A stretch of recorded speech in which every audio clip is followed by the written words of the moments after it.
All right, so we're at that time on the podcast. We're talking some NASCAR, and Brandon's back after the week off last week. Brando, how you doing, my man? Doing good. How about yourself? Dude, no complaints at all. A little hot here. It's been 100 the past 3 days. It sucks. Dog won't go outside, but other than that, I'm living, man. It was an off week without NASCAR last week. We had the truck race Friday night, which was really interesting on dirt in Knoxville. So that was a lot of fun to watch. But we lean into a track like Nashville that you haven't seen a cup car at in years. I noticed there's no Celtics talk from you. Nah, there's not. Basketball is over, so there's no reason to have any type of conversation about anything Boston related. And okay. We'll leave it at that. Are you good with that? You know, I'm good with that because earlier in the podcast, my boy Sterling came on and we laid out what you guys needed to do. And you being the Boston fan, this was what I said they needed to do. And you tell me if you agree. Before you even say it, show up in the fourth quarter? No. I think their main thing is they need a point guard. They need a veteran point guard. Someone that's comfortable, doesn't need to start, but someone that can close a game, come off the bench, and get everyone in the right position. Because you have Smart, but he's not a true point guard. And then half the time that Smart is on the floor, you got Tatum bringing the ball up, or you got Brown bringing the ball up. So without having an actual true point guard, that did hurt. After grabbing game one like we did, and then winning back at home, I thought for sure we'd be in the mix with Golden State. But as much as I hate him and all the T-shirts, F Draymond, the guy showed up when he needed to with rebounds, with threes. Porter, you called it. You called it 2 nights before that game, saying that Porter needed more playing time. They put him in the starting lineup, and they will do work to us. And we had no answer. I mean, the fact that you jump out to a 14-2 start in Game 6 and you let a team in the second quarter go on a 21-0 run at home, like you're not going to win those basketball games. I'm sorry. Yeah. I mean, it kind of felt like they were trying to win it in the in the first quarter. I'll leave it at this. We definitely got into that old college mentality of you're down by 10. Let's jack up threes, even contested, to try and cut it instead of driving to the hole and getting people like Curry, Draymond, Clay, any of those guys into a foul trouble state. And we never did that. So it allowed them to play with so much freedom, knowing that we're going to come down and throw stuff up. And if they weren't hitting, we weren't going to close that gap. So this is the player I think they should add. Okay. Now I guarantee. Don't say Westbrook. Nope. Okay. A veteran point guard that will put everyone in position to succeed. Not Rondo. No. Is he currently a starter somewhere? He was. You know what? He didn't start until he didn't start. He came off the bench, but he was a key part of this team's success before he got hurt. Eastern Conference or Western Conference? Eastern Conference. Warriors? John Wall? No, Eastern Conference. Ricky Rubio. Oh. Yeah, but what do you give up to get him? Dude, Jarek White. That's it? Yeah. Because he's with the Pacers right now. Pacers are going to want to move off. They'd want to take White. He's a younger player. You bring Rubio in. Rubio doesn't need to start. He can play. He can bring the ball up and get everyone in position. Because that's a good point. Game five. This is my point. Game 5, 2-2. I believe at the end of the third quarter, it was tied, 1-point game, Warriors up, whatever. But it was a close game. Tatum brought the ball up. He went with 9 seconds left, which was way too soon. Gave the ball to Brown in the corner. Brown forced up a 3, rebound up, Poole 3-pointer. After that, game over. So that carried the momentum. They need someone that can get the players in the positions.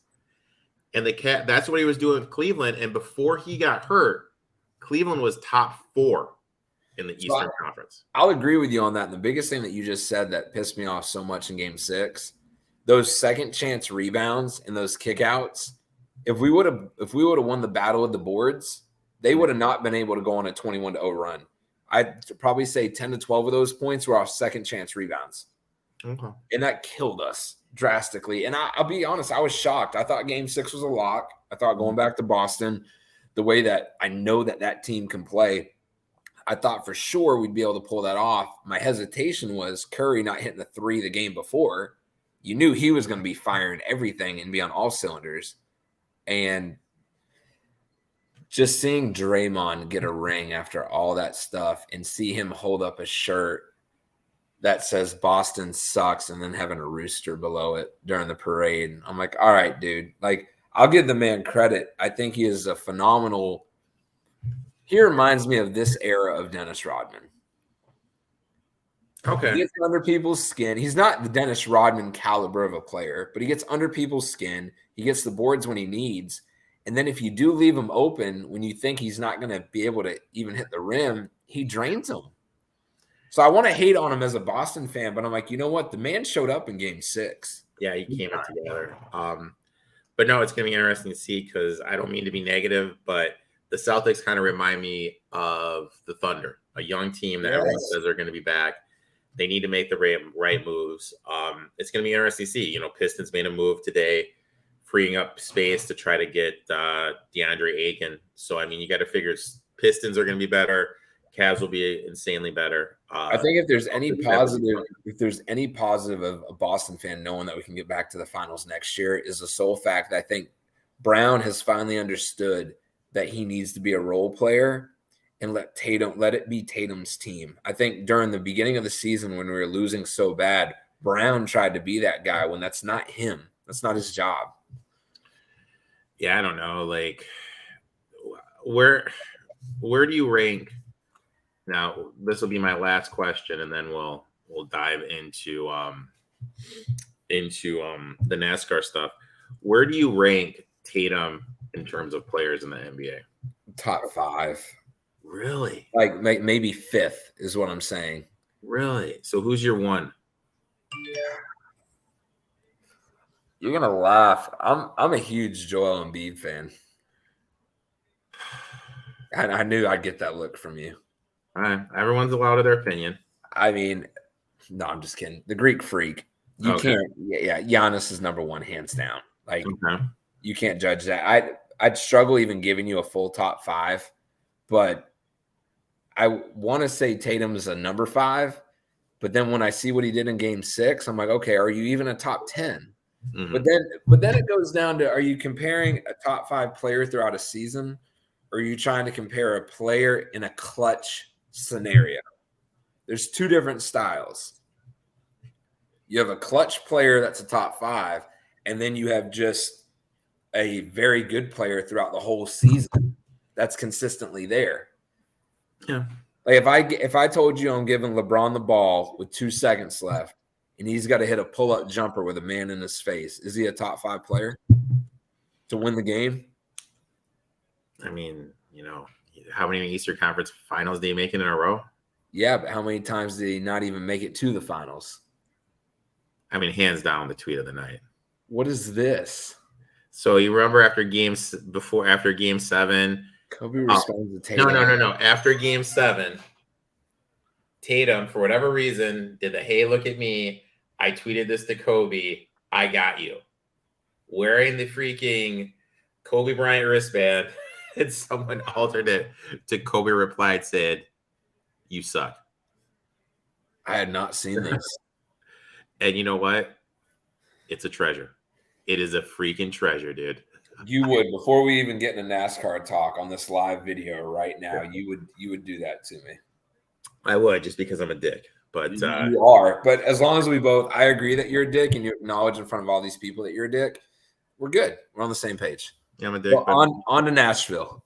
All right, on to Nashville. Nashville, 1.33 mile oval track, concrete with medium tire wear. I think it's a mix of Dover, Darlington, and a flatter track like Phoenix. You said also we got to throw Gateway into the mix too. Yes. Okay. All right. Well, first of all, I love Daniel Suarez. I think it was huge that he won. I think it's great for the popularity of the sport. Real quick. If you guys haven't seen it yet, please go on Trackhouse's Instagram. Pitbull. So if you guys didn't watch the race, Suarez, the first Mexican driver to win a NASCAR race. Phenomenal for him, for the sport, for everything. Smashes what do you call it? Pinata. Yeah. That looks like a taco when he wins the race, which his teammate smashes a watermelon, Ross Chastain, which is really cool for those two. Then they get back to the shop, and on Monday or Tuesday, Pitbull, who is part owner of the team, throws a pinata for Suarez to hit with a bat that is full of cash for the entire crew. Like, that was so big. I love it for the sport. I love it for Suarez. Like, it is such a big step forward, just in general for NASCAR. So huge weekend for him winning that race. And yeah, very excited about that. I mean, it was great. I think that, how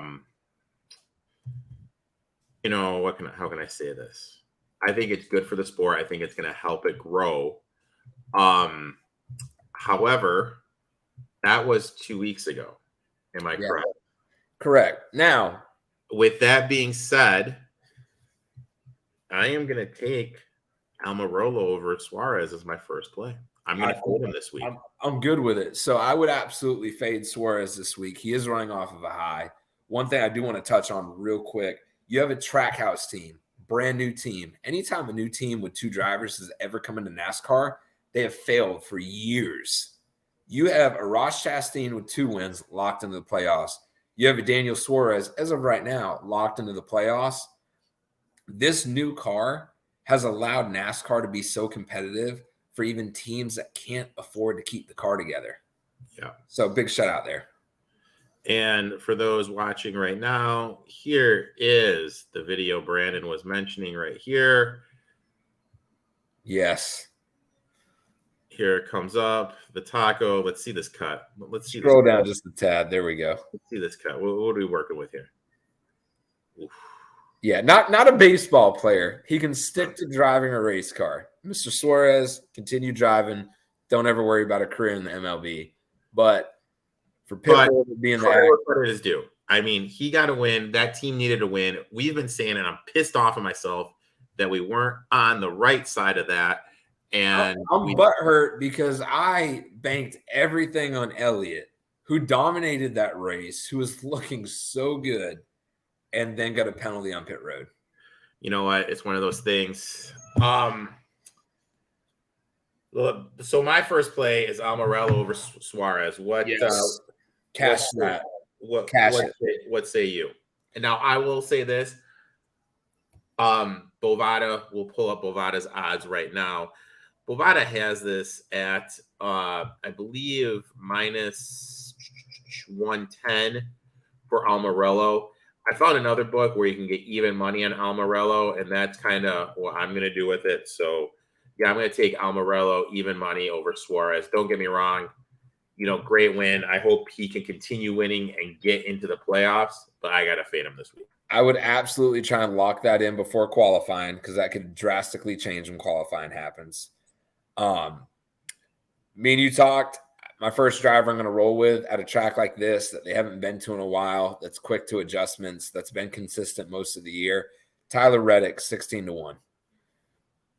Yeah. That's going to be my first go-to. Me and you agree on your first one that you go with, so I'm just going to leave it at that. But 16-1, Tyler Reddick. My first one, and maybe I'm going to sound like a broken record. I'm going to look at Truex here, 12-1. Just looking at it. Average finish at Dover, 6.3. Darlington, 11.7. Phoenix, 12.6. Last 3 Dover races, he's been running insanely well, but he just crashes. You know what I mean? I got to figure he's due. You know what I mean? It's just one of those things, you just figure this cat is due. Dover, he's been running great. 12-1 on a Truex. I feel like at that price point, you have to buy in on him. Correct me if I'm wrong. Truex has not won this year, correct? He has not won, correct. Okay, so for everybody watching, you got to understand too. 16 drivers are locked into the playoffs, or I'm sorry, 16 drivers get into the playoffs every year. You normally have multiple drivers of 4, 5, 6 wins, and the rest are on points. 4 more drivers win a different race. then you're going back off of points and you're not going off of wins. So a win right now is huge for a guy like Truex. So I'm with you on him. Another guy we both agree on at 11-1, William Byron. Yes, Willie. I'm telling you, this track, since they haven't raced at it, these guys are on the simulator all week, or the last 2 weeks. So they're week off and this week, turning laps consistently on the sim. Who's the best driver on the iRacing sim, period? William Byron. Yep. So if you got a man that can feel the simulator and the real car consistently, at 11-1, lock him in before qualifying, 11-1, William Byron. And we also need to remember that, how can I say this? He led 24 laps at Darlington before he kind of messed up the finish. So he was running good at Darlington here. I think you hit the nail on the head with the iRacing stuff. He's going to be putting in the work. I found him at 12-1 in a different book, so I locked him in at 12-1. Really like that price. Really like get it in before qualifying. Yep. Get that in. Period. He's been running great. He's just certain drivers I feel are due, and he's in that mix. I feel he's due for a win this year. Also, just random thought here. Check the entry list, guys, coming up this weekend for the truck race Friday night and the Xfinity race Saturday. Most likely, you're going to see a couple Cup drivers hitting either one of those. And if they're at high odds, possibly grab them for maybe a top 5 or a top 3 due to the fact that they're going to get behind the wheel and get some experience on the track before a lot of other drivers do. Now, I need to lean back. I need to take a swig of that tasty Bud Light that you have next to you. Can I take a wild stab at where you're going with this? Just is he old? I have a trivia question for you. He's old. I have a trivia question for you. Okay. Out of the last 5 races, who has the most top 4 finishes? Harvick. So he's peaking. Harvick. Peaking well, dude. He's peaking, man. Yeah. Us old effers need to stick together, dude. I'll take it. I'll take it with you. At 22-1, Harvick having the most top 4 finishes. He's running well. He's running well in the new car. Average finish at Darlington, 4.7. Average finish at Darlington, average finish at Dover, 4.7. Average finish at Darlington, 3.4. Average finish at Phoenix, 6.1. No, I'm with you. I give you shit all the time when you grab him. But at 22-1, I do like him. Once again, this is all of these that we've talked about so far needs to be grabbed before qualifying even opens up. Period. Oh, for sure. These odds are going to drastically change. You have Brad Keselowski at 80-1 before qualifying. You have AJ Allmendinger at 125-1. You don't see that. And the only reason Vegas is doing this is because they don't know right now who's going to do what. I mean, you have Larson at 6-1 when he's normally plus 250. Now, do I throw a tenth of a unit? My boy. On Burton at 500. Grab him. I'm telling you guys, he's going to get a win. And if you can get him at 500-1 and drop $10 on him, I'm telling you, he's grabbing a win this year. I've put it in my pocket. It's got to happen. Now, let's just go through these head-to-heads real quick. Dylan, Reddick. I mean, honestly here, Dylan minus 190, Reddick minus 190, Dylan plus 145. To me, this is you bet Dylan, but you've already locked in Reddick in the future here to win the race, so there's no value. So this is a pass. Correct. In this one, for me, I've already locked in Harvick, and he's up against Almirola. Harvick price is 130. Almiro's price is even money. I do like Harvick at minus 130 against so hypothetically, if you're not betting Harvick to win this head-to-head, Brandon does like. I already hit this one in the head. I'm taking Almirola here. Yes. Suarez is a fade machine after that win. Don't get me wrong. Great for the sport. But this race, new week, new race, I'm out on him. Bowman minus 105. William Byron minus 125. I personally don't want to touch that. I really don't, only because every week it seems like one does so much better than the other, and it's a flip of a coin. I do like Byron to win this race. I really do. But Bowman just randomly shows up. So I don't like betting on a guy like Bowman who can be great at any track, and we just don't know what week that's going to happen. So to me, I got to pass on that one.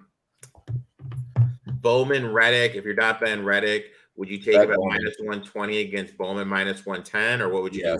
Yes, I like Reddick. Interesting one here. Briscoe and Harvick both laying 115, basically a pick. So if you're betting Harvick in the race, I definitely would take Briscoe in the head-to-head solely because Briscoe is a young driver that shows up at these new tracks. So I do like that. Elliott and Chastain. Dude, this is good. Now, here's the thing, though. If I were to tell you at the beginning of the year,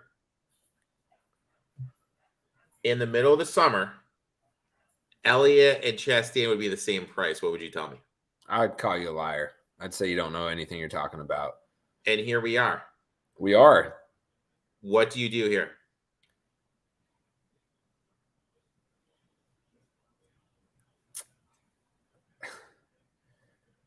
It's so hard because the unfortunate part, especially being a fan, but the unfortunate part with Elliott, he can run top 5 every week. We've seen it. He's second in points overall. He's got his win, but he just has had a couple down random weeks.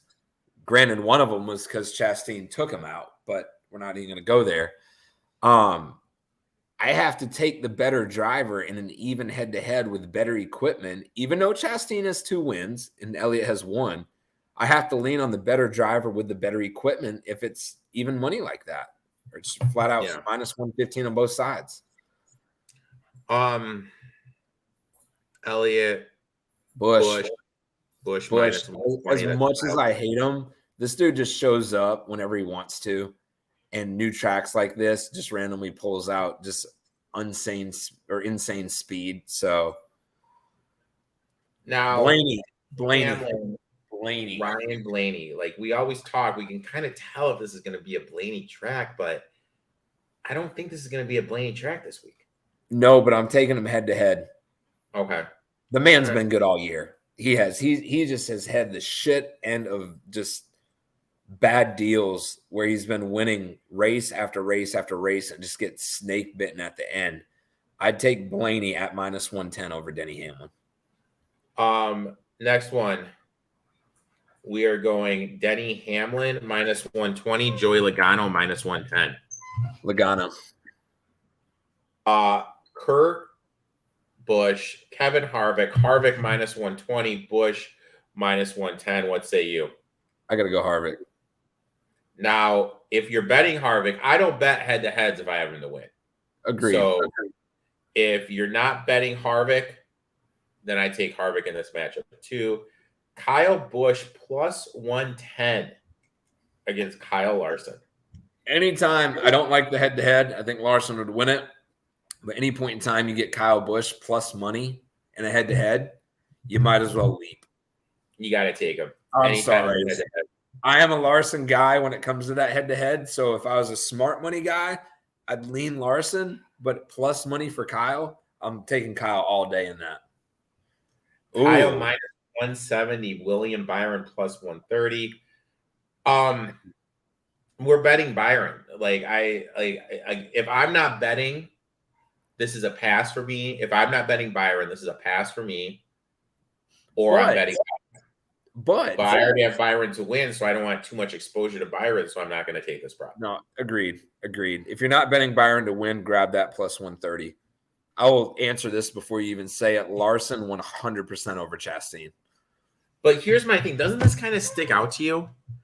Okay, so Larson's minus 150 against Ross Chastain, who's plus 115. Okay. Elliott was minus 115, basically a pick 'em, and we have Elliott at plus 850. I'm telling you why. Vegas does not like this week in NASCAR, period, because they do not know what's going to happen. All pre-qualifying and practice. So again, hit these picks now because even after practice, these things are probably going to shift. But the fact that you have Larson at minus 150, Vegas wants all these people to jump on that Chastain at plus 115, hoping something happens to Larson. Larson's going to be good at this track. Larson's good at every track. Let's call it what it is. Dirt, asphalt, concrete. Doesn't matter. He's good. That is a bait move by Vegas and Bovada for everybody to jump on Chastain, and they just take all the money from him. That's all that is. And Larson is an asshole too, for the record. Logano minus 120, Truex minus 110. Who you Truex, give me that even money, baby. Truex. Suarez against Chastain. I mean, look, I'm fading Suarez here, but I'm not going to lay minus 185 on a head-to-head, so this is a pass for me. No. Next one, Truex minus 105, Blaney minus 125. What say you? Wait a second. This is all right. No, scroll back down. I'm sorry. What do we got here? Oh, Truex, sorry. Truex minus 105. All right, Truex minus 105. I am scrolling down here. We got some top three. Top three. We got top fives. Top five. Okay. I want to look at top fives. And we're looking at anybody. We're gonna say Eric. We're gonna say Austin Dillon, and we need an 8-1 if we're gonna go top 5 or higher. I'd rather take but here's the thing. I'd rather take Austin Dillon at plus 66-1 to win the race before I touch him at 8-1 for a top 5.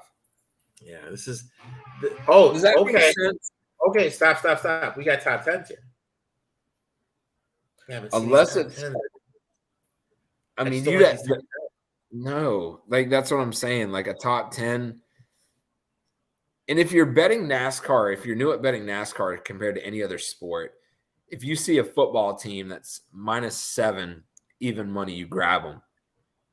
You see like a Kyle Larson at minus 400 to finish in the top 10. One blown tire, one mishap on pit road, motor problems, an accident that he can't avoid.